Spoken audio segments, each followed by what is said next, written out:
Okay, thanks. We're midday in British summertime. I thought we might kick off. Welcome to the launch of the International MetaMasters in Phenomenology, Values-Based Clinical Care. This is an international master's level program. Just waving to you now, I'm Ashok Handa. I'm a vascular surgeon in Oxford and one of the co-directors. A very warm welcome to all of you. Next slide, please.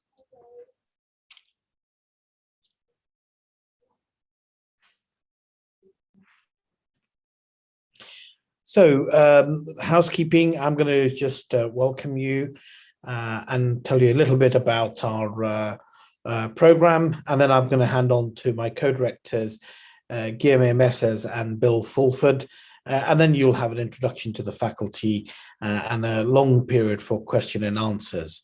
Next slide, please. So just to add a couple of things as far as housekeeping, if you have questions, please put them in the chat or save them for the Q&A session. Here are our three course directors. As I said, I'm Ashok Handa. I'm the director of the Collaborating Centre for Values-Based Practice based at St. Catherine's College in Oxford. And the co-directors are Bill Fulford, who's the founding director of the centre, as well as a member of the philosophy faculty in Oxford, and Professor Guillaume Messers, who's also a member of the Collaborating Centre and a professor at Santa Casa de Sao Paulo School of Medical Sciences. We're going to, as you know, we're starting the MetaMasters over a 2-year period part-time, initially with 2 introductory sessions, and Prof. Messers will tell you about his introductory section, and I'm going to spend a few minutes telling you about the joint session that Bill Fulford and I will lead. Next slide, please. Next slide, please, Viviane. Okay, so the introductory section will be an introduction to values-based practice, and I teach that to practitioners, including medical students within surgery. I'm based at this St. Catherine's College in Oxford. Next slide, please. Next slide, please. Yeah. Thank you. So our content will be really around the philosophy underpinning values-based practice, the practice of values-based practice, and other resources for further study. So next slide, please. So I want to hand on to Professor Guillaume Messers for his session.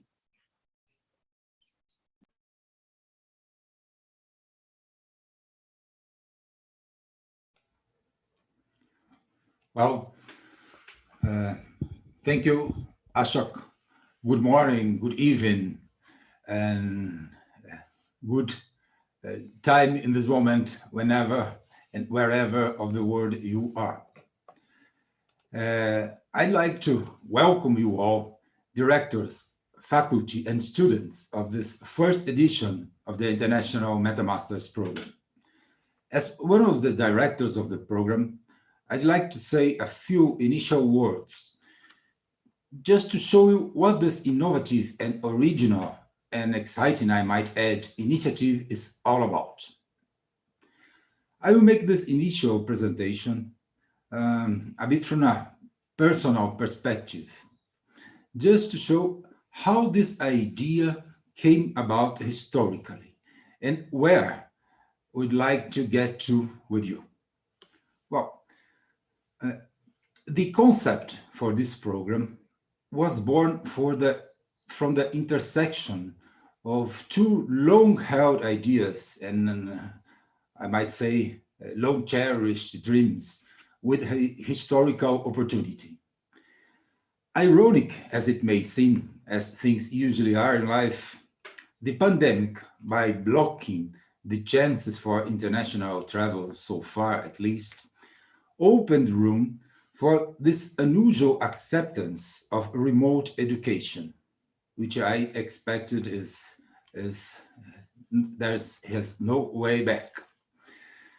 Having this in mind, in February last year, in a remote conversation with Professor Bill Fulford, I suggested that perhaps it was time for us to dare something new, and that, from my part, would give full vent to these old dreams. So was born the idea of a course that Bill's inexhaustible creative mind, thank you, Bill, named MetaMasters. Then, what were these ideas or these dreams? They, in terms of phenomenology, which is my field. The first one is the desire to establish an international standard for the training of clinicians in phenomenology. A training that would go beyond its exclusive use as a tool in psychotherapy. I've always thought that this could give more consistency to this very important current that, although broad currently, is still very scattered and sometimes uneven in terms of quality. The second old dream that motivated this initiative from my part was the desire to enhance the impact of phenomenology in contemporary mental health, in contemporary clinical care, more specifically. I've always felt that despite phenomenology's great contribution to mental health, and even despite the new wave of interest we can see in the subject of phenomenology in the world currently, the influence of phenomenology mental health field, I think as a whole, remains very much restricted to small groups, still to small groups, and sometimes regarded as enigmatic or an arcane perspective of psychopathology, sometimes too philosophical. But more than this, I've always regretted that all the wealth of psychopathological knowledge in the field of mental health, just a moment here, has not so far been openly used for all dimensions of clinical care. And I mean that phenomenology should be used from pharmacological interventions to social psychiatry or social mental health interventions.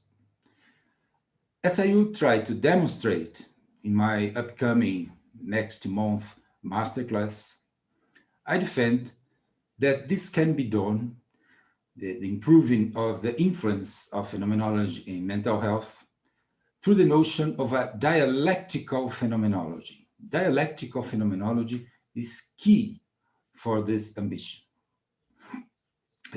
I think this is the next slide now, please.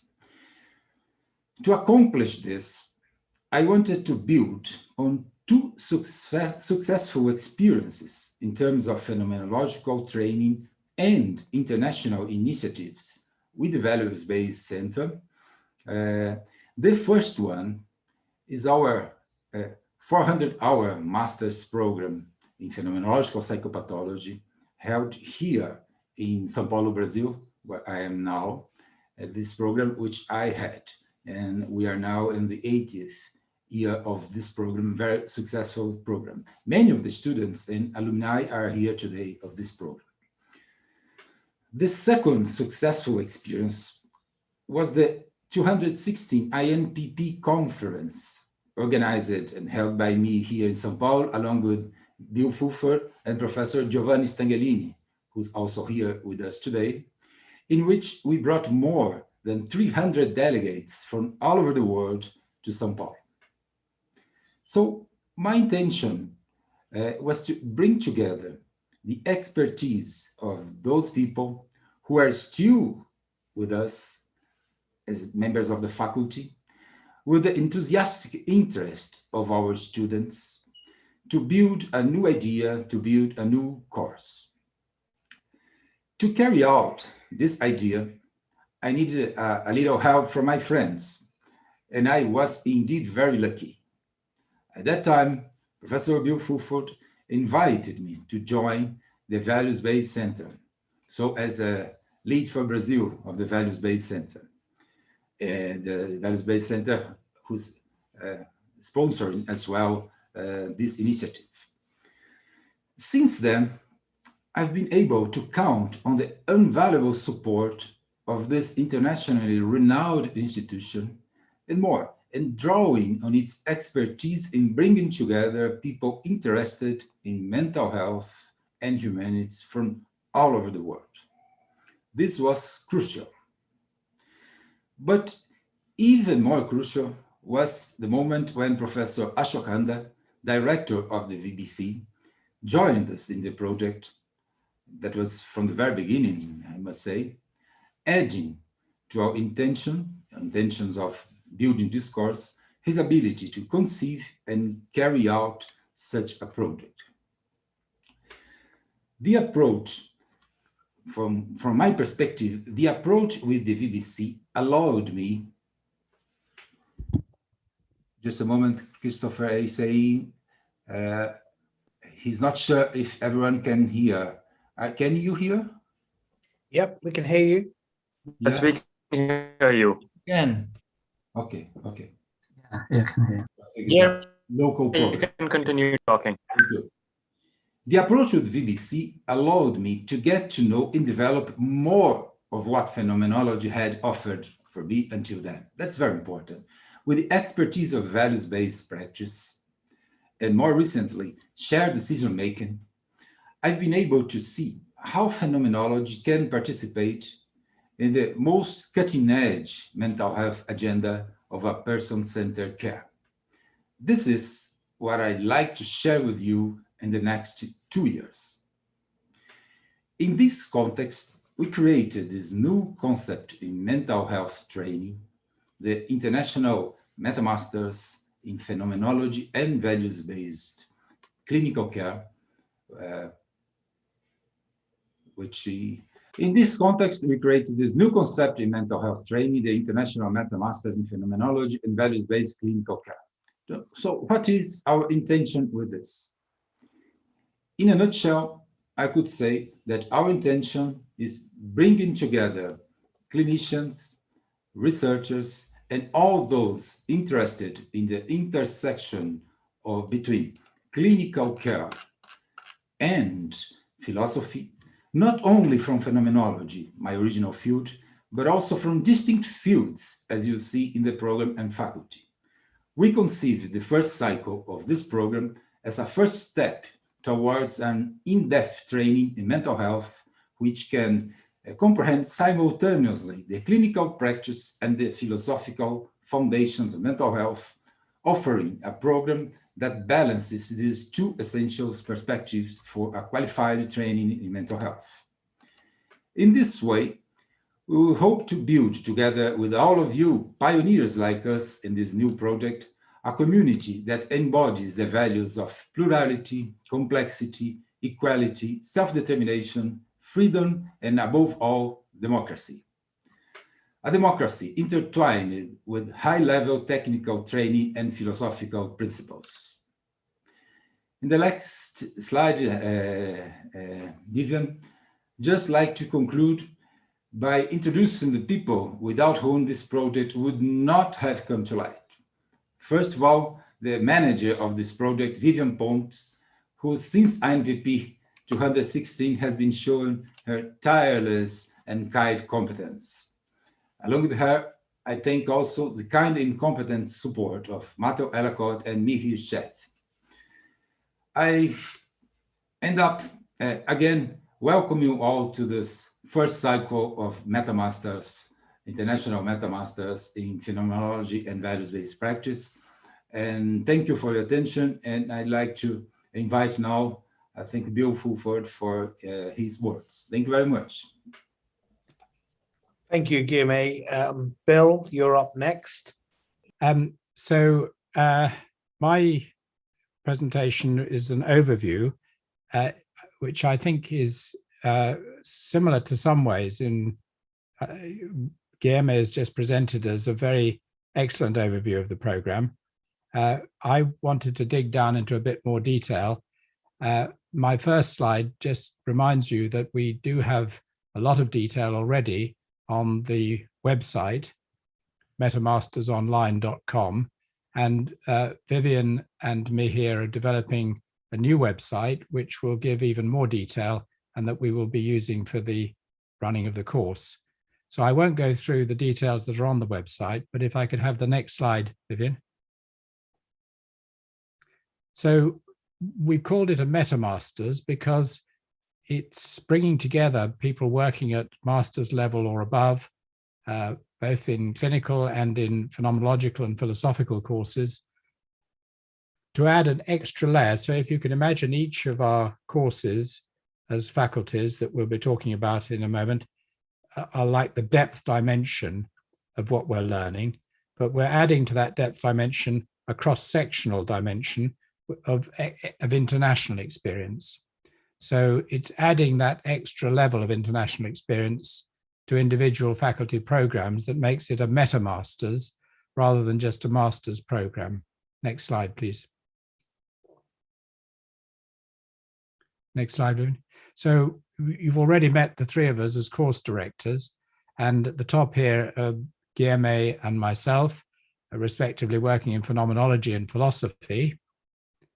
And below us, we have Ashok Handa, who you've seen a different picture of, and I've shown him here in his surgical gear for a reason that I will come to in a moment. Next slide, please. Of course, the philosophy and phenomenology are going to be very important to us in this program, and we're delighted that in addition to the familiar resources of analytic philosophy and continental philosophy, analytic philosophy and phenomenology, we have non-European philosophy represented. Verdi, I think you are with us today. I'm hoping that Venerable Hin Hung will also be with us. We have some slides from him. So we have both African philosophy and Southeast Asian philosophy represented strongly in the program. And it's part of that internationalism that gives us that extra level of international experience across the program as a whole. Next slide, please. But as Guillaume has already emphasized, this isn't a course important as the contribution of phenomenology, philosophy, and mental health is. This isn't a course just about mental health. It is about clinical care in general. And this is why, as Guillaume has already said, the contribution of Ashok Handa is so crucial. Ashok is a surgeon. On another occasion, I'll tell you how we came to be collaborating. I speak as somebody who, although I'm currently in the Faculty of Philosophy in Oxford, trained as a doctor and practiced as a doctor for many years, but I'm afraid I've failed at surgery. So I'm delighted to be working with Ashok. But what Ashok has brought to the program is that very important aspect that everything we're doing is not just about mental health. It is about clinical care in general. And Ashok, you've brought that dimension to the program already, and we're very grateful to you for that. And as we build up the program, I think you will all see how important that is going to be. Next slide, please.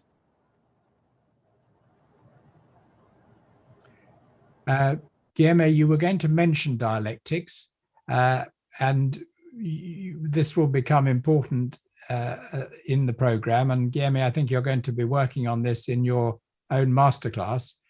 But dialectical thinking has been important in phenomenology. And of course, it's important in philosophy generally, going back to the work of these two rather formidable characters.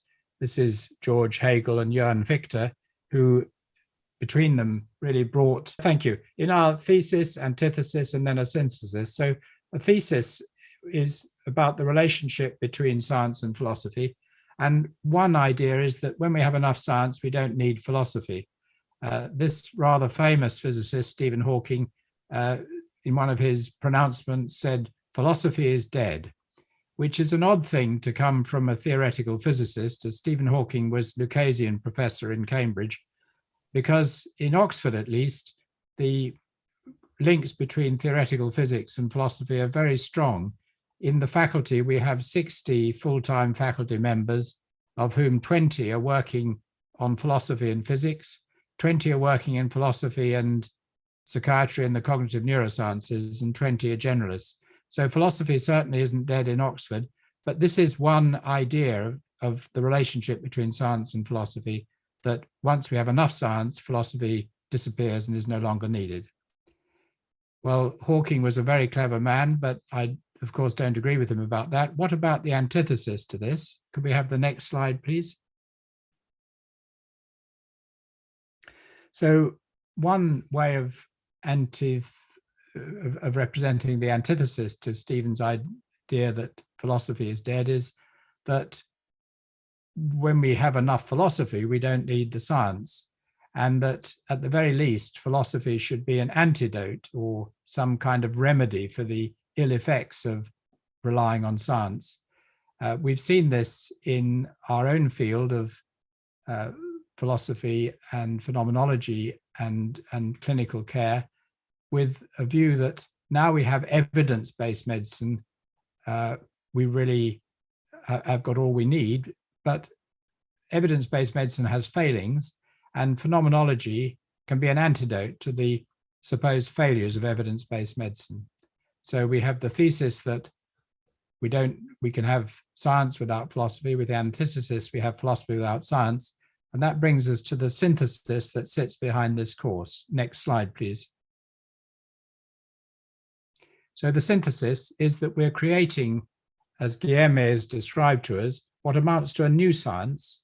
And it's a dialectical synthesis because it's a science that integrates evidence-based practice and values-based practice without elimination or reduction. They are equally important.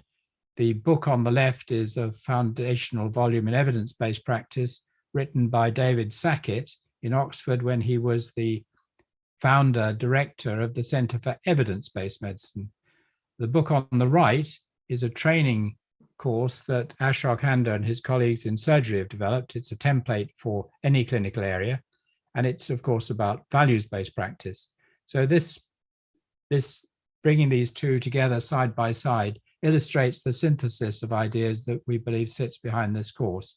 And next slide, please. But a new science, as we've already discovered, is tricky. This is another physicist, Max Planck, who many of you will know was one of the founders of quantum theory. And in his intellectual autobiography, Max Planck says that he's often asked what it was like to be in on the birth of a new science. And he said rather grumpily, I reply that new sciences aren't born, old scientists die. So we should bear in mind Max Planck's warning in moving forward with this new program. And next slide, please. And this is where we come, Giovanni, to the Star Trek image, because the synthesis, the new science that we're starting to build is really for the next generation. And we will have to be bold to go there. You know, in the famous phrase, to boldly go where no person has gone before. And final slide, please. And this is what we hope this MetaMasters will contribute to, building the next generation in philosophy, phenomenology, and clinical care through the concept of values-based practice as a partner to evidence-based practice. And that will be the basis for the new science that will drive healthcare in general in the 21st century.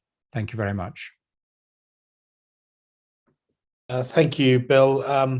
So I just thought we might have a slight pause there for a moment and just to let everyone know. So here, I think what we've had from Guilherme is a background to how this project started, his original thinking behind it, and then reaching out to Bill and then to me in the Collaborating Center. And what we were very fortunate in doing was to have this amazing group of colleagues from around the globe who had worked either with Bill or with Guilherme at some point and we thought would embrace this idea on the basis of being both trailblazers and early adopters, and at the same time with significant expertise in their areas, such that it would be very enriching. So I suppose, in a way, the question I was asking myself when we were inviting colleagues to join us was say, who is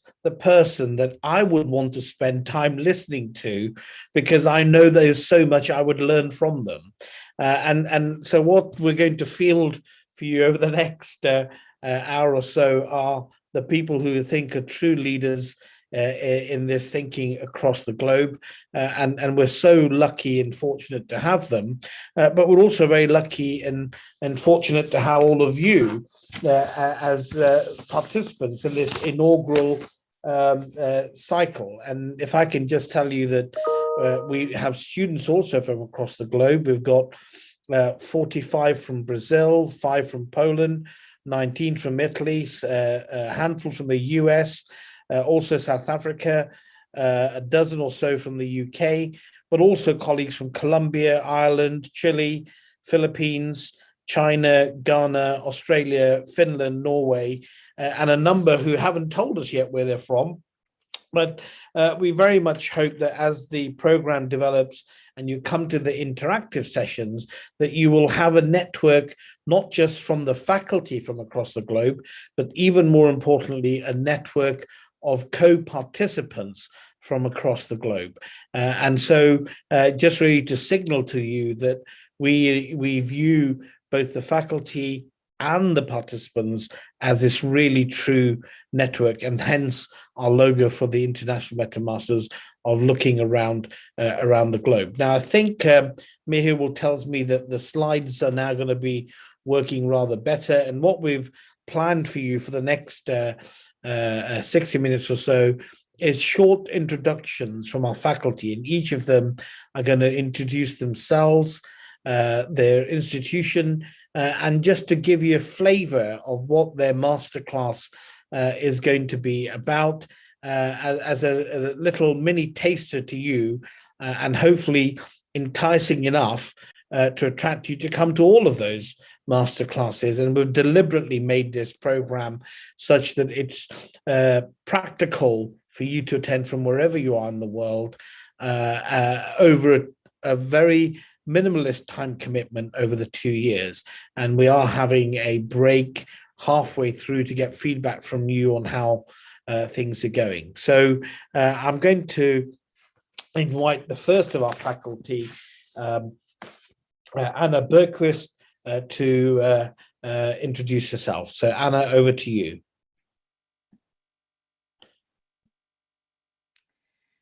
Thank you very much. So my name, as you can see here, is Anna Burquist. It's a Swedish name, but I operate as an associate professor of philosophy at Manchester Metropolitan University in the UK. So here I coordinate both postgraduate research activities, and I also work collaboratively across various faculties. Outside my institution, I serve at the moment as the secretary of the World Psychiatric Association section for philosophy and humanities in psychiatry, and I also occupy a position as an executive committee member of the UK Royal College of Psychiatry.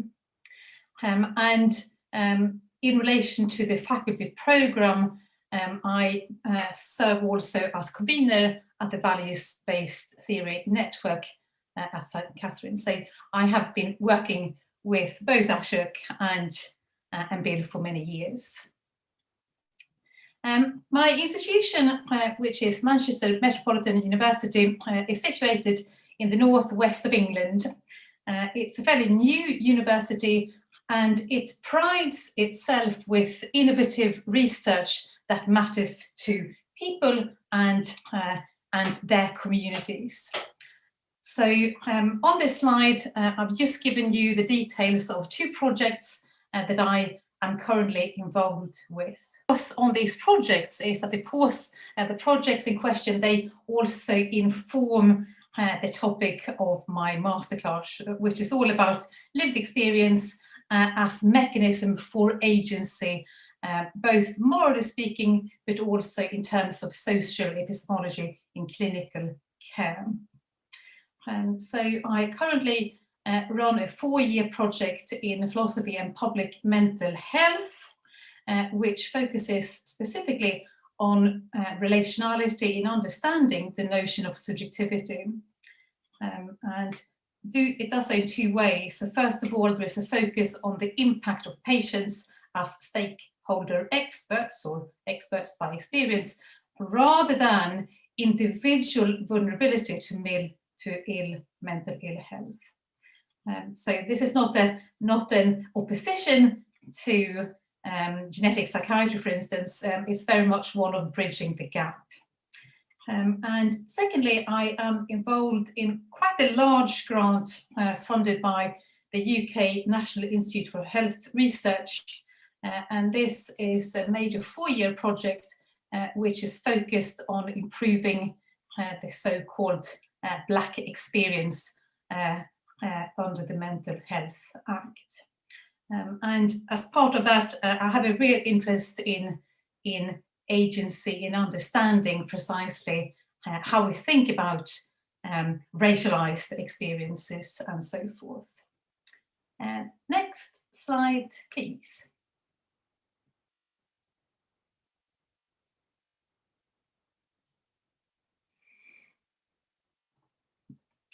So the focus of my masterclass is moral agency, and I think of that in ways that moves beyond the individual subjective experience, or rather, it's precisely one that speaks to the dialectical aspect of the program, where indeed the very notion of agency is always relational. But what I mean by that is that the very notion of lived experience in clinical care is always situated within a wider framework of meaning. For instance, the projected work that I do on expertise by experience in mental health research and surrounding lived experience and patient and public involvement, that very discourse is itself part of wider political narratives within clinical care itself. So my masterclass is really about unpacking those relational dimensions, both of experience itself, but also thinking forward by agency as mechanism for change. So what I've put here on the slide is that we have, on the one hand, an emphasis on the reality of the experience of mental health and illness for the historically situated experiencing subject. So it's precisely not a disembodied view of agency. Agency, as I suggested, always operates within a wider context. And then there is a very important philosophical emphasis on epistemological structures. And I think here specifically of agency as a mechanism for improving medical knowledge. And that in itself speaks to various challenges surrounding shared decision-making and also co-production in attaining an informed and realistic view of stakeholders as knowers. So that's a kind of a political and also moral dimension of knowledge and knowing itself.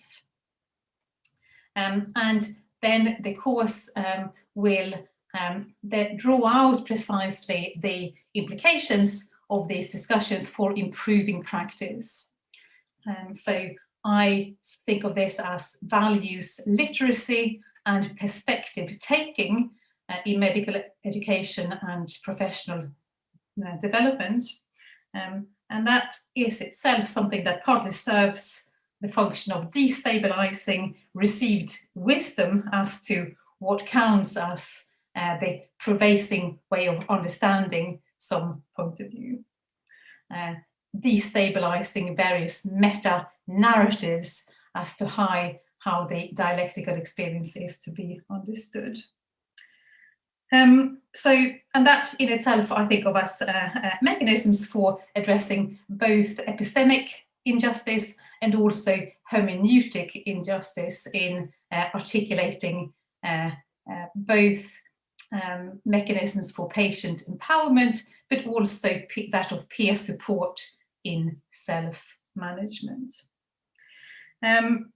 So in a nutshell, the course is one that starts with a theoretical problematization of the concept of agency, but it does so in an interdisciplinary way by anchoring those conceptual discussions in relation to public and patient involvement in research.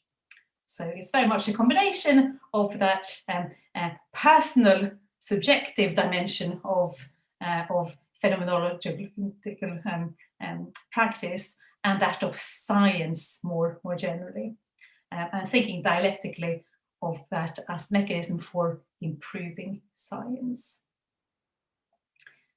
So that's the broad outline of my course. Great, thank you so much, Anna. And of course, we'll have time for questions in all the sessions later on. Delighted to introduce Professor Giovanni Stangelini. Giovanni, I'll hand over to you.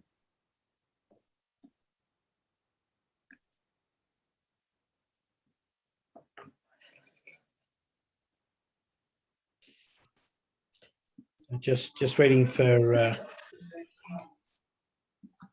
Can you hear me? Yes, we can. Good. Okay. So, good day, everybody. Thank you very much, Ashok and Bill and Guilherme, for organizing this MetaMaster. I'm really honored to be part of the faculty. My name is Giovanni Stangelini. I teach dynamic psychology and psychopathology at Chieti University in Italy. Chieti is somewhere in center Italy, about the same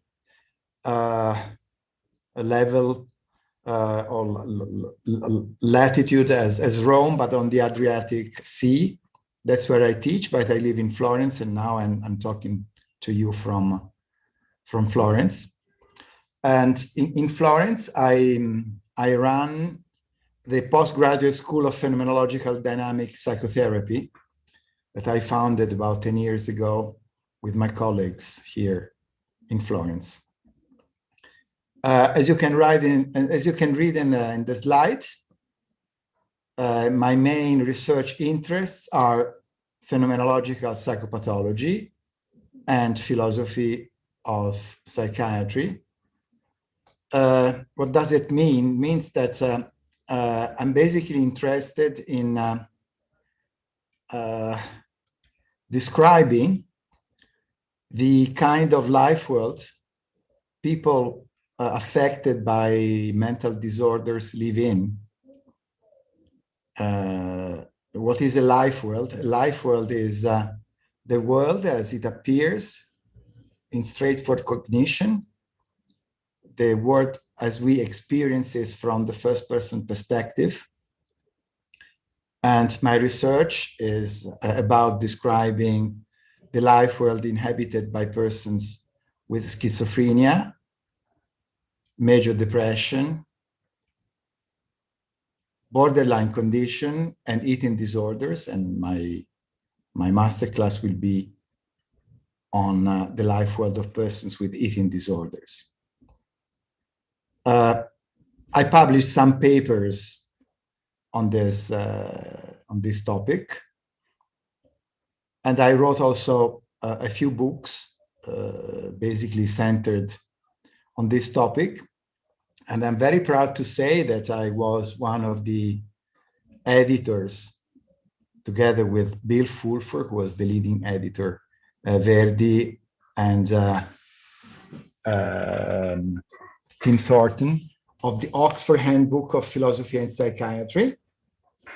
And more recently, I was the leading editor of the Oxford Handbook of Phenomenological Psychopathology.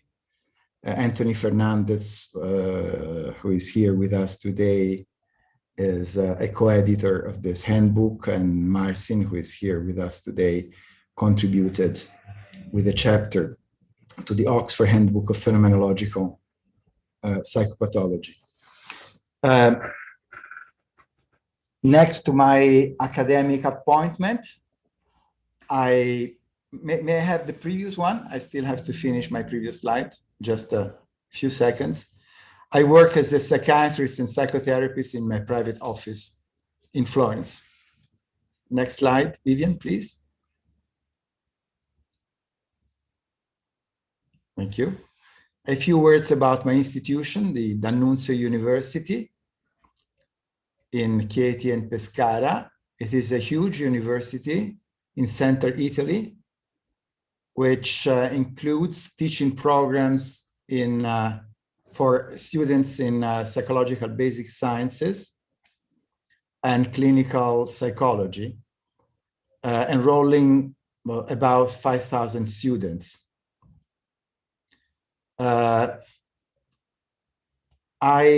am a member of the Department of Psychological Health and Territorial Sciences,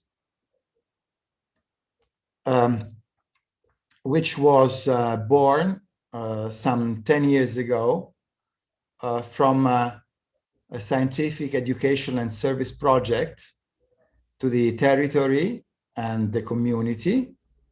It is a largely interdisciplinary department, bringing together people sharing a common scientific, historical, I would say philosophical, and also in some sense political project aimed at serving citizens of Abruzzo. In our department, different scientific and disciplinary sectors integrate in a common object of research, which can be summed up as the knowledge of man and his territory through the investigation of physical, historical, psychological, anthropological, cultural, and social aspects. May I have the next slide, Viviane, please? Next and last slide, I will say a few words about the content of my masterclass, which is on the values of persons with eating and feeding disorders. This is a research that we are developing in a clinical phenomenology lab in Chieti with, by the way, some of the students of this course, including Milena Mancini, who is listening to us right now. And this project on values in persons affected by so-called eating and feeding disorders builds on a view of feeding and eating disorders as passions, and my presentation will illustrate through personal testimony and materials available on publicly accessible websites, for instance, Pro-Ana websites, as well as building on clinical files of patients from my clinical practice, the nature of anorexia as a kind of religion that has explicit and implicit values held by people affected by anorexia and by eating disorders. I will try to describe in my masterclass which are these values of this religion that we call anorexia. And I will also try to explain how these values, all these values, have their origins in a cultural value called ocular centrism. That is a kind of society and culture that is based on the value of what is visible.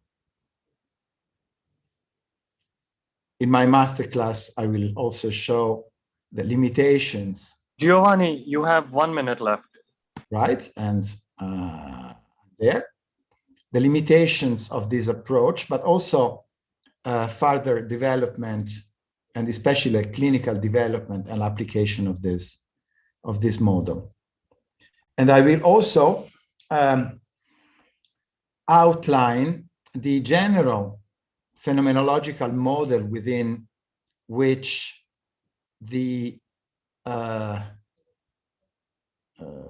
this idea of anorexia as a religion is set. The model is called the optical kinesthetic disproportion hypothesis, that points out that there is a disproportion between feeling oneself as a body and seeing oneself from the outside and through the gaze of the others, which in our view is the kernel of that condition that we call anorexia. Thank you. Thank you very much, Giovanni. An exciting masterclass to look forward to. So next slide, please. Next, we have Michael Loughlin. Michael, I'll hand over to you. Oh, okay, thanks. Yeah, the doggies are occasionally barking very loud in the background. So at some point I might hand over to them. You might have just a surreal introduction of just 5 minutes of dog barking, and you can kind of, you know, problem. as you wish. You know, you can say there was a lot in there if you read it right. But we'll see. They'll pipe down for the moment anyway. So right, okay, Michael Loughlin. I'm a professor of applied philosophy at the University of West London. So I mean, it says like, about you. I don't know. I mean, I've been involved in sort of interdisciplinary debates for most of you know, well, for all of my career really. I mean, I think it started off when I was. I was asked to write a commentary for a journal on the policy document, a health policy document, and I sort of fell into this area by accident, because all I did was do this sort of standard philosophical Socratic thing of sort of saying what you mean, what you want about, why does that follow? And it turned out to be quite a controversial exercise, and I found myself being invited to go and address all these different professional groups and getting sent all these other things to analyse and do articles on, things like that. And it just became interesting to me, and it caused me to reflect on what supposedly the value of philosophy is as well. And so I wrote something quite recently for that, the Bloomsbury, you know, Companion to Philosophy of Medicine on methodology in philosophy. And I was talking about philosophy as a dialogue and why that's, to my mind, is useful, and how that can help us bring all sorts of interesting issues to the fore. And I certainly think when I teach the master's students, I have, my sort of health students in master's degree, I have at least as much to learn from them as they have from me. It's not a matter of me telling them stuff and them going, oh, we've got it now. We're learning things. And I do think one of the big values of philosophy is just in asking naive questions. I've said at something I wrote a few years ago, where, the philosopher can sometimes be seen as useful if they're the person who's willing to ask the questions that others didn't want to ask for fear of appearing naive or ignorant. To say, but why does that follow? Why do we say that? And I think it can lead us to make certain underlying assumptions that we make explicit. And I think this relates to something Bill was saying earlier. We can sometimes find that things which seemed obvious, sometimes they are obvious, sometimes they're not. But, guess what? Intellectual history didn't end at just the point when we rolled up on the scene. And practice and the problems of practice can have as much to teach us about where theory should be going next as vice versa. It's not a simplistic theory governs practice idea, that we have to have that, to get that dialogue going and make our underlying assumptions explicit, sometimes to find that we like them as they are, sometimes to think we might want to change them in some ways, and sometimes to learn where we agree and where we differ. And if we do differ on something that's underlying and fundamental, what do we do about that? How do we figure out how to kind of get along and practice well, despite our differences? So there are all sorts of issues that I think philosophy do, but I mean, I think I shouldn't say more. I should go on to the next slide. Because it says you say something about your institution and your course. So basically, yeah, I'm at the University of West London, the School of Biomedical Sciences. I'm involved in running something called the Institute for Person-Centered Health and Social Care. And there's a master's in person-centered health and social care. And we do put all the terms in. It sounds a bit jargonistic to put all those terms in, but I think it's important because it's looking at the relationships. It's, it's again something I wrote a few years ago about remapping borders. It's about looking at the borders between health and social care and the relationship between the two. And we have a lot of interesting students who come along. Getting their interdisciplinary inputs to some of these debates is really important, to learn from each other, coming from different sectors. And as you will no doubt know, there is a big, in this sort of, in the UK, but I think it's more, globally as well, but certainly NHS documentation. There's a lot of stuff now since the NHS long-term plan on personalised care. Shared decision-making is a big deal, especially with, there was a recent legal case in the UK, this Montgomery case, which some of our colleagues here have helpfully contributed. I edited thematic editions of the Journal of Evaluation Clinical Practice. Some of our colleagues have put some interesting contributions in on this area, and the change from the notion of informed consent to shared decision making, and the notion of how this means getting patients more active and their representatives more active in certain decisions and what that means. And so we look in the degree about the implications of this for our revised thinking about what we mean about the concept of health and well-being, how we can implement these ideas if we can and put them into practice in a meaningful way, and sort of fundamental questions about complexity, uniqueness, value, how you incorporate them into a broader scientific account of what is, practice based on evidence and so forth, how you actually relate these two and look at the uniqueness of certain cases and what differences that can make in different cases. And so we've got a range of people, some from very clinical backgrounds, some from mental health backgrounds, and we try to figure out what sense we can make of these concepts, what the jargon means in practice.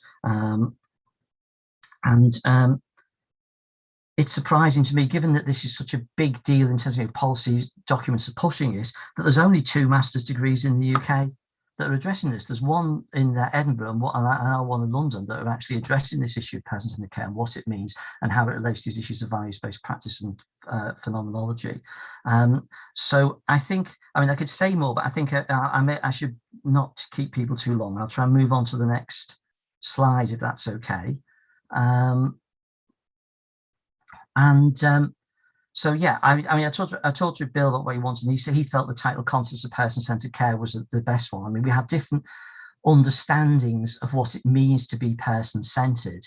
This debate is still kind of ongoing, and in some ways that can be annoying for practitioners because they're getting in, like with so many things, like being told your practice has to be evidence-based and so forth, but not getting clarity on what exactly that will mean in particular cases. Sometimes practitioners are told now they've got to be person-centered, and they will say, well, what exactly does that mean in terms of how we run our organizations and how we practice on a daily basis and so forth.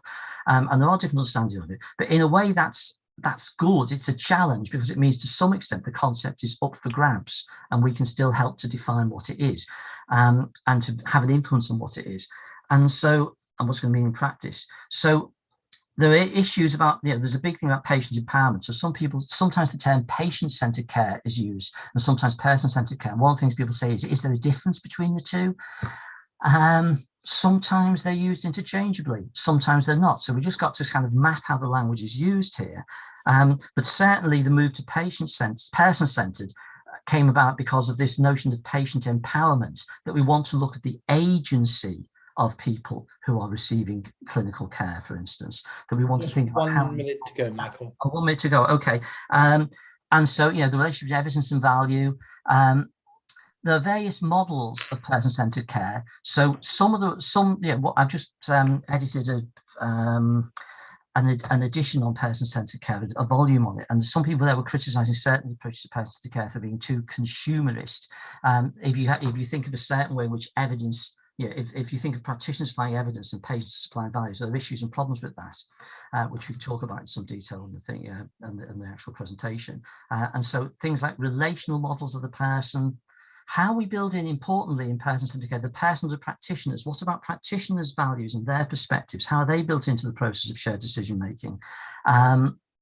And of course, the important issues which Anna raised, I think, as well, phenomenology and patient expertise, the sense in which you're a patient on you're an expert in your own life and values, and what difference that makes in specific cases. And there's some cases where it's actually much more difficult than you might think to actually build in what that means and how we should take note of that.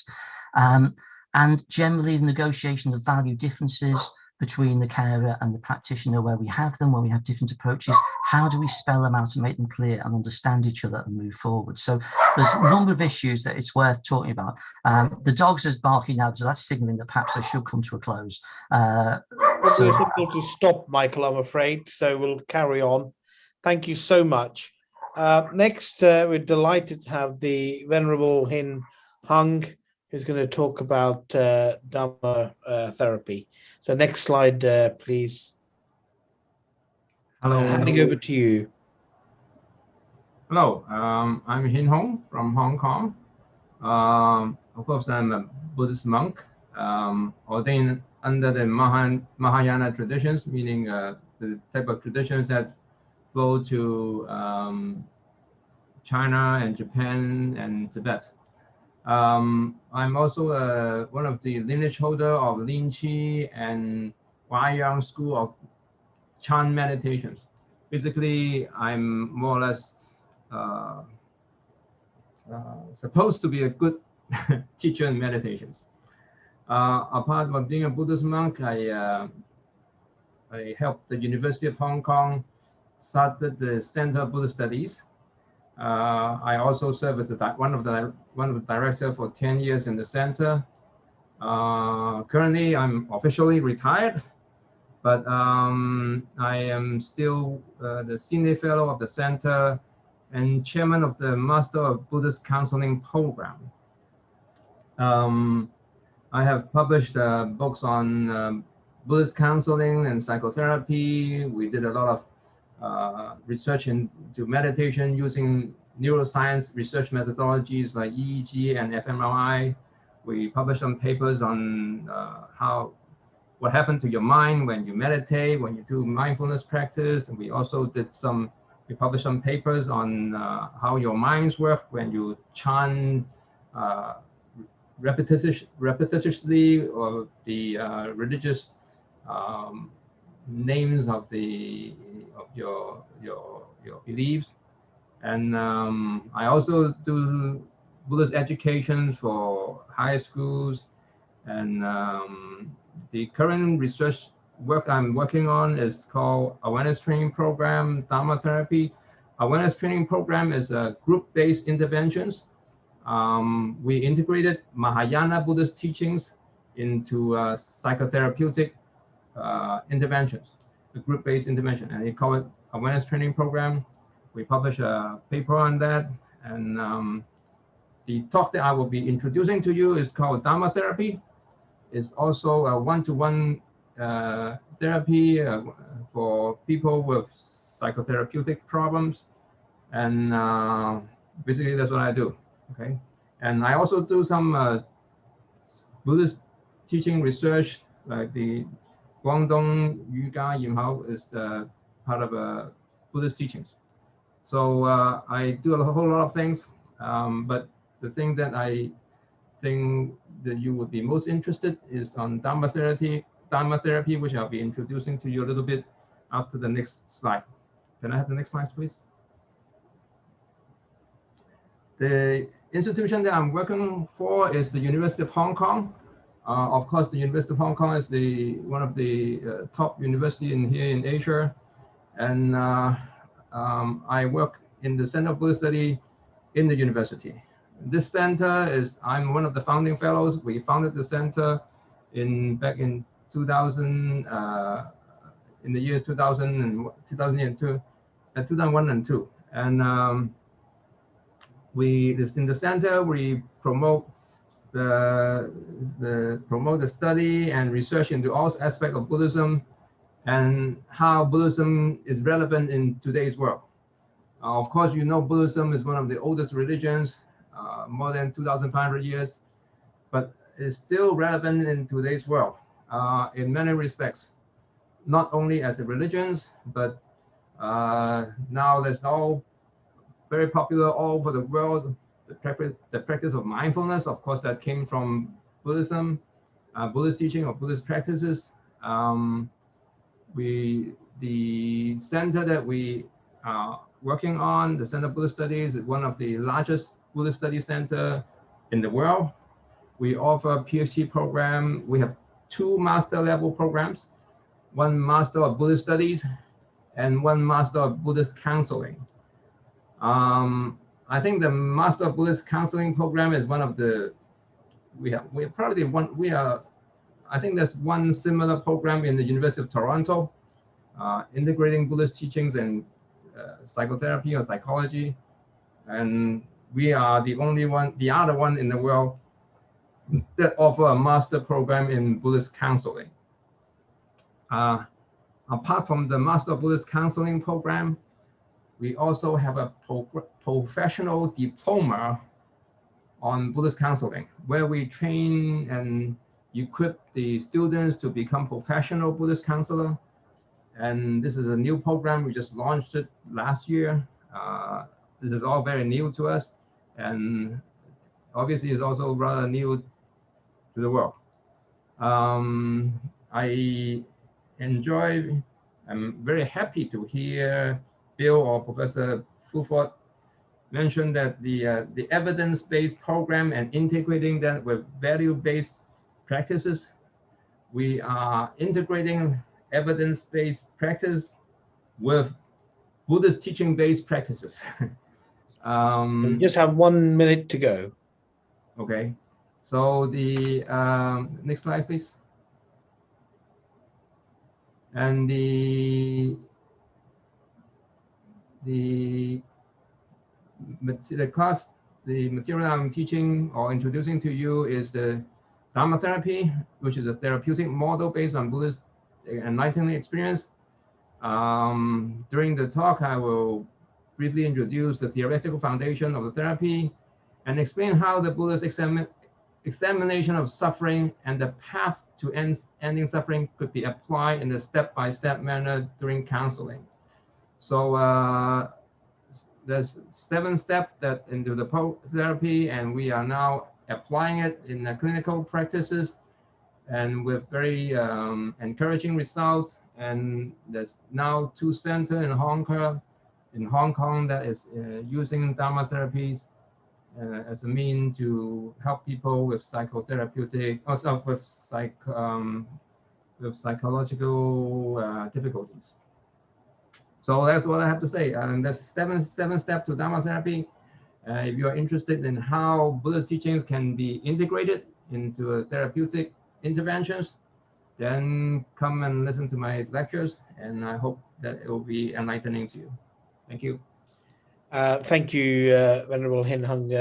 Really very enticing and some full of, if I can say, Eastern promise. So thank you very much indeed. So now we're going to move continents again, and our great pleasure in introducing Professor Verdi van Staden, who's from South Africa. Verdi, over to you to give us a very different flavor again. The video, perhaps that does the trick. And I think you've already probably read that slide. My interest being in values-based practice and African concepts, specifically for this program. Next slide, please.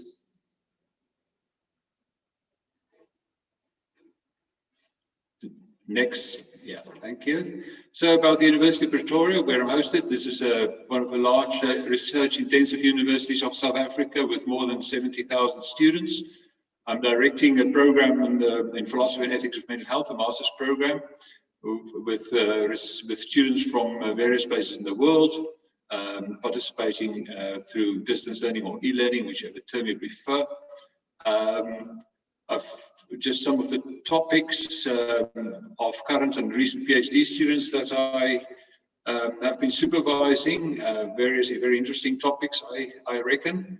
And you probably may read that yourselves about decision-making algorithms on applying the Mental Health Care Act and capacity assessments, phenomenological study on anomalous experience of others and early onset schizophrenia, agenda of steadfastness and its measurement in relation to temperament and character, invigoration in evolutional schizophrenia and also among social media respondents, how we measure that, and also as a therapeutic intervention, values underpinning response to anticipated reproductive cloning and gene editing, practical and ethical framework for integration of spiritual aspects in health practitioners consultation, and a more recent study that is due to begin on reciprocal efficacy training.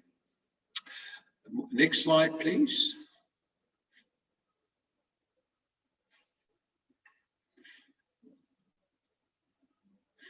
So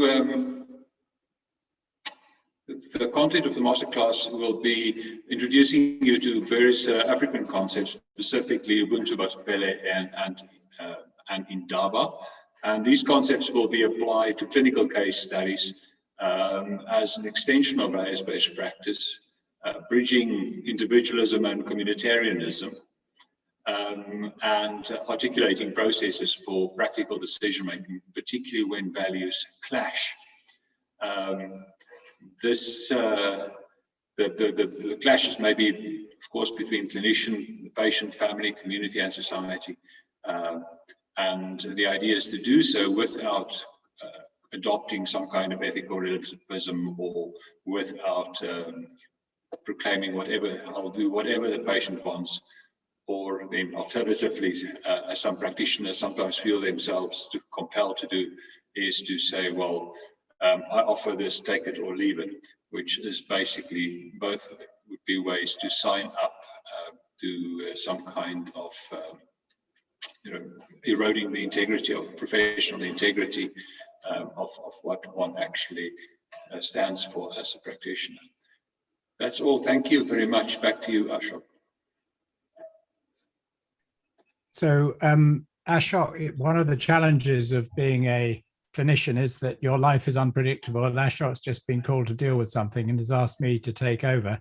Could I just check if people can hear me all right? Yes. Okay, so I will hand over to Tim. Tim and I worked on the Philosophy and Ethics of Mental Health program at Warwick many years ago. And Tim, we're really delighted that you're involved in this program, and let me hand over to you to tell us about your background and what you're going to contribute. Thank you. Could I have the next slide, since I have a placeholder first slide? So this is me. I'm Tim Thornton. I'm a professor of philosophy and mental health and deputy head of the School for Research in the School of Nursing at the University of Central Lancashire. I'll say a little bit about where that is in the next slide, because I think there's something really interesting about the fact that we have this international and geographical spread. And so although it's merely contingent, I think it gives a real sense of insight into the program. My research, before it was halted by a chance encounter in the corridor with Professor Bill Fulford, who dragged me kicking and screaming to discuss the philosophy of psychiatry and mental health care, was quite smoothly and happily in the philosophy of thought and language in an Anglo-American analytic philosophical style. And I have particular interest in such philosophers as Ludwig Wittgenstein, a huge colossus of the 20th century, and John McDowell, a contemporary philosopher who's very influential.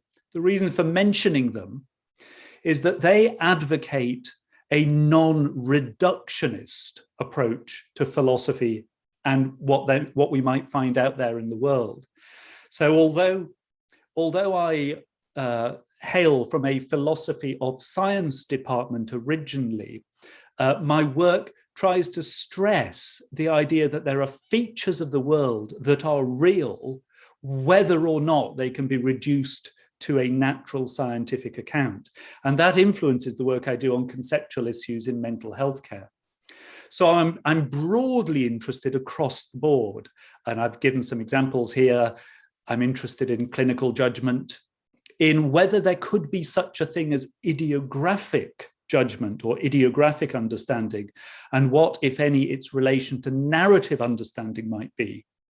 in the interpretation of psychopathology across the board, and in the question of reductionism and the possibilities of social constructionism in psychiatry. So some broader issues that have particular application when one's thinking about mental, especially mental health care, but also healthcare more generally, and psychiatry.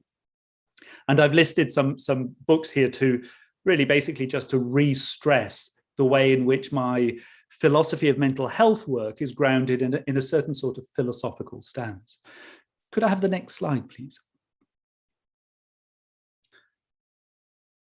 So I'm based at the University of Central Lancashire, which is not very far from Anna Burquist's university, and like hers is a new university. But we do like to say that we were founded in 1828, so not as new as all that. We were founded as the Institution for the Diffusion of Knowledge, later becoming Lancashire Polytechnic, later becoming the University of Central Lancashire when the then government abolished the distinction between polytechnics and universities in the UK. And at the University of Central Lancashire, with my very bright colleague, Gloria Iob, I run a 3-year e-learning or distance learning part-time MA program in philosophy and mental health, which was originally based on the Oxford textbook of philosophy and psychiatry that Bill Fulford oversaw, and I contributed some small elements to, and more generally now looks to the growing wealth of material coming out of the interaction between philosophy and psychiatry. Perhaps I could have my final slide, please. So in my masterclass, which will be coming up in just a second, which is called Tacit Knowledge and Clinical Judgment, with the teasing subtitle, Paradoxes for Theory, Necessities for Practice. I wonder who helped come up with that as an interesting slogan to try and stimulate interest in a subject which can look somewhat dry. What I'm thinking about is the relationship between two approaches to knowledge. So in outline, what the session will look at is, first of all, what there could be by way of a distinction between tacit knowledge, which is an approach to knowledge popularized really by Michael Polanyi, the chemist turned philosopher of science at Manchester University in the middle of the 20th century. Popularized by Michael Polanyi, but his account of it is problematic in certain sorts of ways. The relation of tacit and explicit knowledge. Now, we're familiar with explicit knowledge from the way in which psychiatric diagnosis is the very model of an attempt to make knowledge explicit via its operationalism.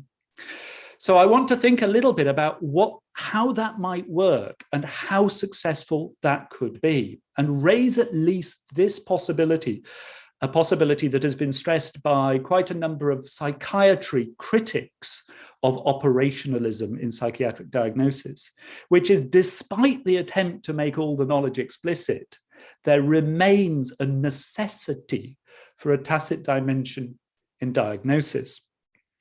Well, that's all very well, but what is tacit knowledge? And at this point, I will reveal a blindingly brilliant, a moment of surpassing genius when I draw out a surprising dilemma for any account of tacit knowledge. And I'm not going to tell you what it is now, but using that enables me to try and persuade you of this as an idea about what tacit knowledge is.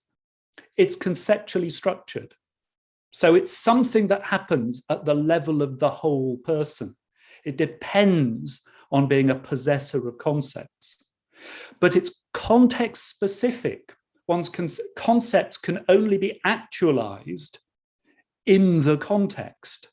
And thirdly, what gives it content is that it's practical. That's how it can be a form of knowledge.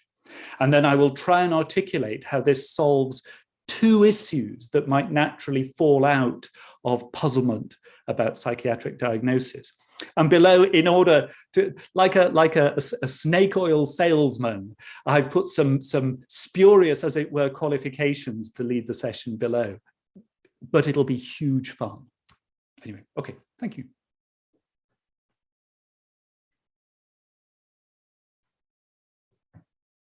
Tim, thank you very much for that. I hope you can hear me all right. As I said, I've had to take over from Ashok for a few minutes. And it's wonderful to hear how your work and ideas have been developing since we worked together all those years ago.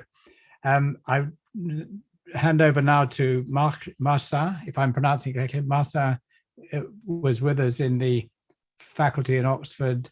And Marcin, I think you took part in the first summer school in this field. So again, we have a bit of a track record of working together, and delighted to hear how successfully you've set up your new department in Poland.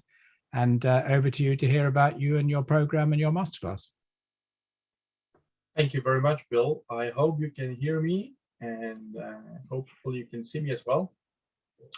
So my name is, actually my name is Marcin Moskalewicz, but I'm well used to being Marcin Moskalewicz. You can address me by either of the names. I still am primarily, or I used to be, I should rather say, a philosopher of science, but I gradually moved to medicine and medical sciences, psychiatry in particular. I worked in several institutions, not merely in Poland and Oxford, as Bill Fulbright mentioned just a moment ago, but I also studied at Berkeley, and I work as a Fulbright scholar at Texas A&M, and more recently also at Zurich. And my work is following the pattern that also Bill introduced at the beginning, speaking about the synthesis. I used to call it a bridge between phenomenology, which is about structures of lived experience, to put it briefly, and science, which is about objectified knowledge. And my current research is, in this sense, transdisciplinary. I'm trying to build bridges through applied phenomenology in mental health care, not just in mental disturbances, but also in chronic diseases where mental health is relevant, cancer in particular. So this is applied phenomenology, also using scientific means, which are a language much more understandable around the globe, if I may put it this way, than philosophical language. So with the hope it might have some larger appeal. Can I have a next slide, please?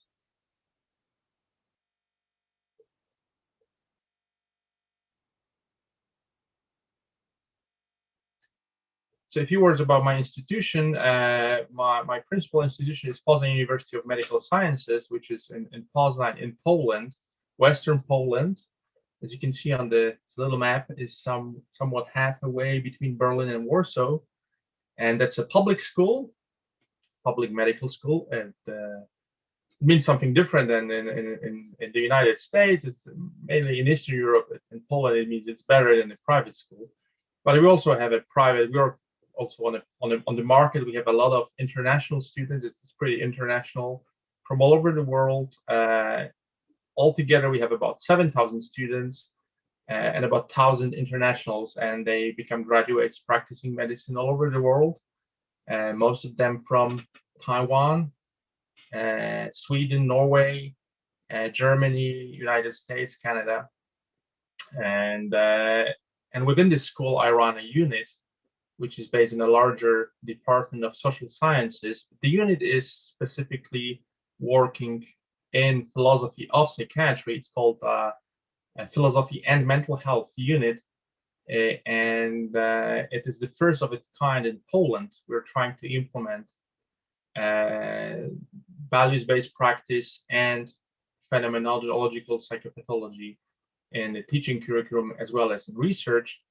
And I will just mention the other institution I collaborate with. I lead the network, Phenomenology and Mental Health Network, and the collaborating Center for Values-Based Practice, together with Giovanni Stangelini, who was speaking at the beginning, and also Richard Gibbs from Oxford. And that's a network which is global, and it has over 100 members from 20 countries, and we are growing. A lot of the members of the network are here, about 10, I guess, as students, and we hold workshops and meetings now online. It used to be in Oxford, but now due to coronavirus, we moved online. Next slide, please.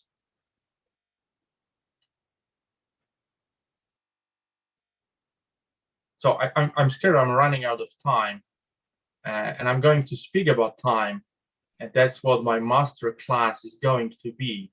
And well, on this slide you have 6 puzzles, because time is a puzzle. But I'll just introduce it briefly.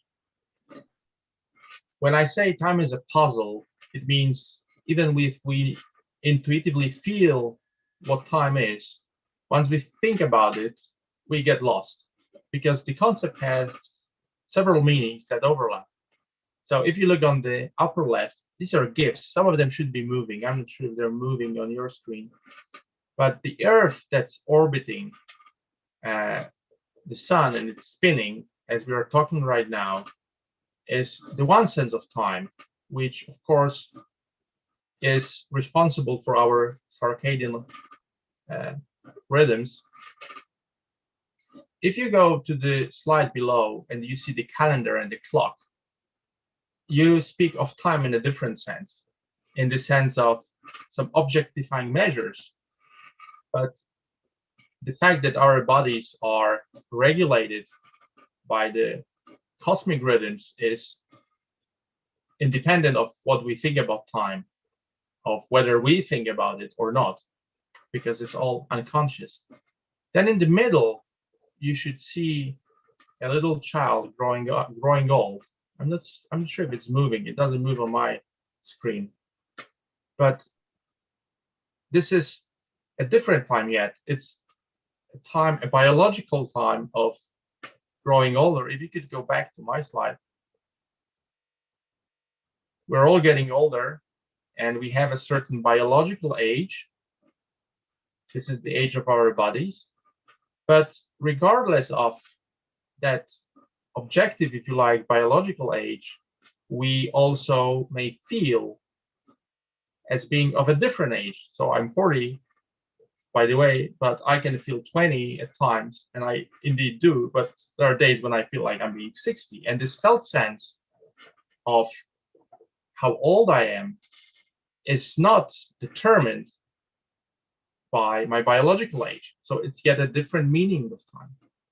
And finally, you have the experience of past, present, and future, which is a different scheme, if you think about it, than the calendars and the clocks that were on the bottom left slide, because it's within that distinction, we are always in the present, as we are right now, and we always live towards the future. We have an open horizon of the future, and we also have something that we leave behind, which is the past, which you don't find on the calendar or on the clock. And this somehow happens all in your mind as you move along the linear time of your biological age and through the circular time or the cosmic time of the orbiting Earth. Now, all of these dimensions can become disturbed. They can become transfigured in mental illness. And this is going to be the content of my masterclass. Now, the picture on the right bottom is a famous picture by Salvador Dali, but it's not the persistence of memory. It looks very much similar to that one. It's 20 years later, 23 exactly, from 1954, painting a small in size entitled The Disintegration of the Persistence of Memory. Memory indeed can be persistent, but it also can disintegrate. This disintegration of lived time and could be finished in 1 minute, Marcin. 1 minute is perfect. 1 minute of clock time. So this disintegration can affect all the dimensions I just mentioned. You can be lost in clock time in the calendar as in dementia. Your circadian rhythms might be disturbed as in bipolar. Your sense of your age may be affected in delusions. The content of your experiences of past and future might be also disturbed and disfigured in schizophrenia, in addictions. Martha, I'm afraid we're definitely running into time issues now. Time issues, yeah. Yeah. Now you can see why I'm working on time. I'm always lost in time myself. Thank you very much, and looking forward to the masterclass next year. So next slide, please. And Bill, if you could take back over, thank you.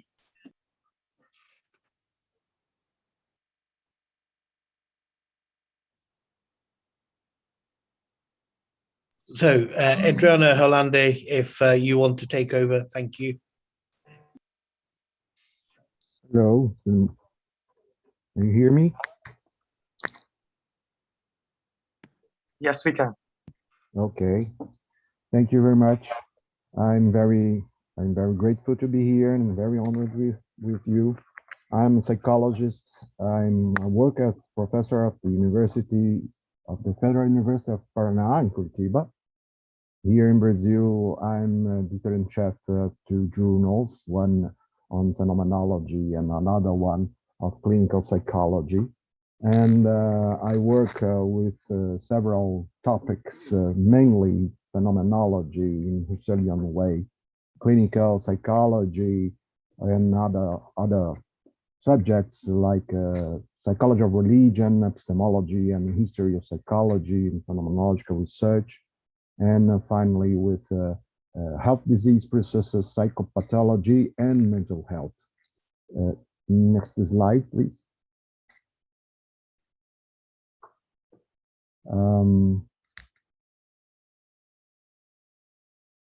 Well, here I'm coordinating a laboratory, named a Laboratory of Phenomenology and Subjective. That's a research group at the psychology department. And we hosted since 2009 one of the most meetings in phenomenology in Brazil.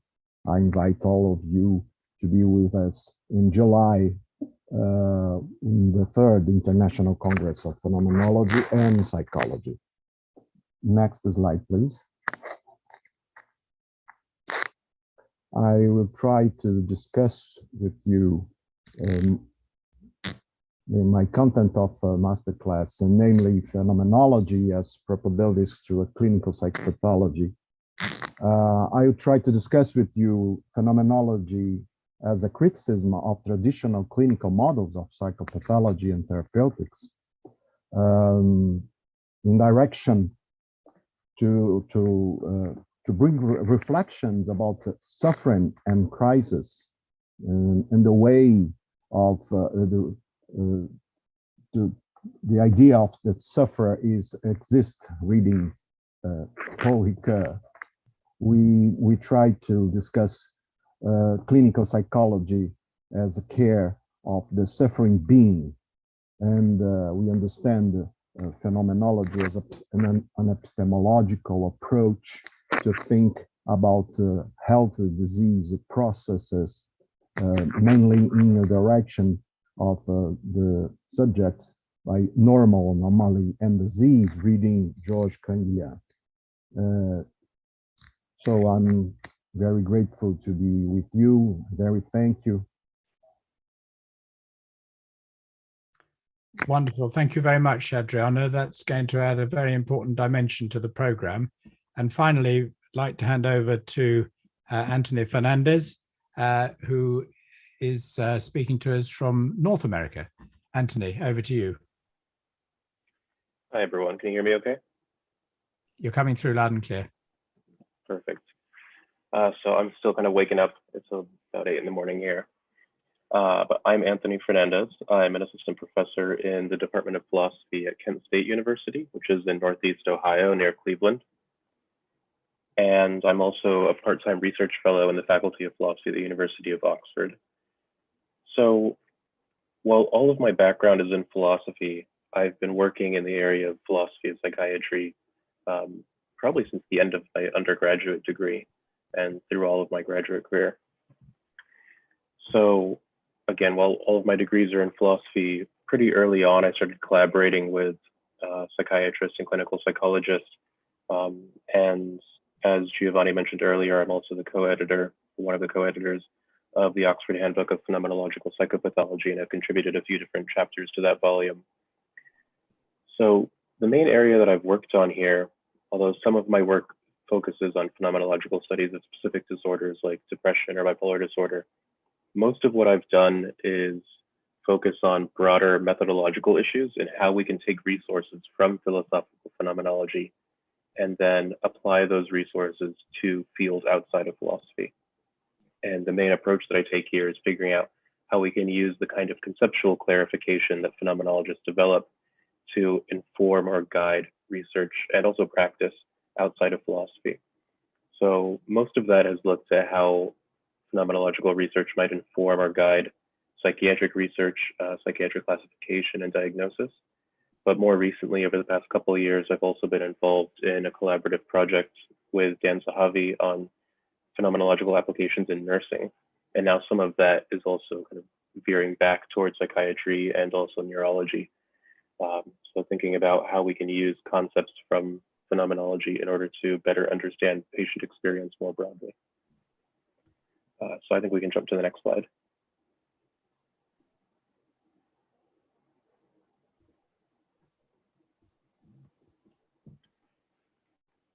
So as I mentioned earlier, my primary position is at Kent State University, and again, that's up in Northeast Ohio. And our department there is pretty pluralistic. We have people who work in analytic philosophy, continental philosophy, Africana philosophy, philosophy of the cognitive sciences, feminist philosophy, and a whole range in the history of philosophy. So we cover pretty much all the areas there. And importantly, in the past couple of years, we've just founded at the university a Brain Health Research Institute. And that's an interdisciplinary research center that's meant to bridge departments or bridge kind of faculty who work on brain health from a variety of departments, including biology, psychology, philosophy, English, and so on. And it's still kind of, I guess, in its early stages. It's just a couple of years old, but luckily we have things like pump priming or kind of startup grants. So hopefully that'll increase the amount of interdisciplinary work in philosophy and psychiatry that's occurring at Kent State over the next few years. So we can jump to the next slide on the masterclass. Okay, so I had mentioned one of the main areas that I work on is phenomenological applications in psychiatric classification and psychiatric diagnosis. So that's what my masterclass will focus on. And I think there will be two parts to the course, or two parts to my class. The first part will give a broad overview of how phenomenology has informed current approaches, or how phenomenological research today is intended to inform current approaches to psychiatric diagnosis and psychiatric classification. So that'll overlap a bit with also what Tim Thornton was talking about earlier with operationalism. So thinking about how phenomenological research might inform our kind of current operational approaches, how it might help us refine the symptoms that we use, or our understanding of the symptoms that are used in current diagnostic approaches. And also talking about typification as it's used in diagnostic procedures. Now, after providing a kind of broad overview of that approach, I'm also going to spend some time talking about the potential for phenomenology being integrated with new or novel approaches in phenomenological classification, or sorry, in psychiatric classification. So one of my general concerns here, in thinking a lot about how we should best bring phenomenology together with psychiatry and with other scientific fields, is that I think we need to make sure we're paying attention to novel developments in those fields and keeping an eye on the direction that these fields are moving, so we can make sure that the way in which phenomenologists are doing research is, at least has the potential to align with the directions that those disciplines are moving. So in the case of psychiatric classification, one of the interesting moves of the past few years is that there's a lot of dissatisfaction not only with the current diagnostic categories that we're using, but with the idea of using operationally defined diagnostic categories in general. And because of that, there are some institutions, including the National Institute of Mental Health in the US, that's pushing to move toward what they call dimensional classifications. And these are currently only being used in research. They're not being used in clinical practice, but I think ideally they might inform the way in which we use psychiatric categories in clinical practice as well. So I'll talk a bit about the potential for altering and revising how we do phenomenological research in order to make sure that we're kind of keeping up with and running in parallel with novel approaches in psychiatry. So thank you. Thank you very much, Anthony. And that completes our presentations from our faculty members. And thank you all for very, very rich and what promises a very exciting program of presentations. As everybody will see, having heard those presentations, we are now in a position where we're able to offer this very rich international program. Of course, we hope our students will collaborate in all the ways that you would know more about than me through WhatsApp groups and so on, so that we build a community of colleagues working around the world in this interdisciplinary collaborative way. Ashok, if you're back, I'm going to hand over to you for our Q&A session. We have a few minutes left before we need to close. Thank you, Bill. There is one other question about, will it usually be at 12 noon UK time? And I think, as Bill was saying, I'll just reiterate. So the primary session from each of the master classes will be a recorded session released on a particular date, which will be advertised to you, but it will then stay on the website so you can watch it at your convenience if needed.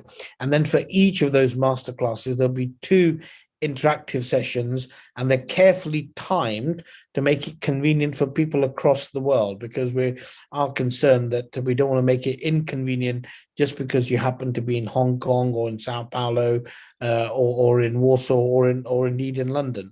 And so the 2 timings mean that you're only expected to come to one of those 2 interactive sessions, but for anyone across the globe, one of the 2 sessions will be at a reasonable time of day. I hope that answers your question, Evangelina. So any other questions? Right. Well, we're getting close to 10:02. I don't know if any of the members of the faculty had any questions or comments to add.